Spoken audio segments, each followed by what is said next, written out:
మీరు black magic ని నమ్ముతారా? నమ్మకపోతే ఒక్కసారి ఈ ఘటన గురించి వినండి. ఇది ఫుట్బాల్ స్పోర్ట్ కి సంబంధించింది. అయితే అర్జెంటీనా రేసింగ్ క్లబ్ 1967లో కోపా లిబర్టాడోరస్ కప్ ని గెలిచి ఇంటర్ కాంటినెంటల్ కప్ ని కూడా అదే ఇయర్ లో గెలిచింది, సెల్టిక్ ఫుట్బాల్ క్లబ్ ని ఓడించి. అయితే ఈ గెలిచిన క్లబ్ కి రైవల్ క్లబ్ అయిన సిఐఐ ఫ్యాన్స్ అందరూ బేసిక్ గా నాకోస్ కి సంబంధించిన వారు.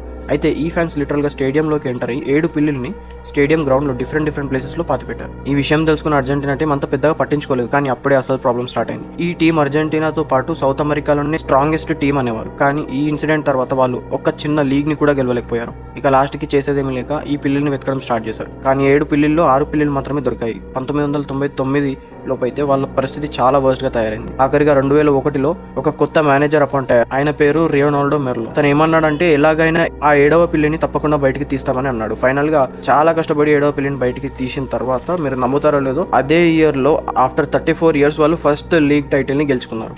వీడియో నచ్చితే లైక్ షేర్ సబ్స్క్రైబ్ చేసుకుని థాంక్యూ.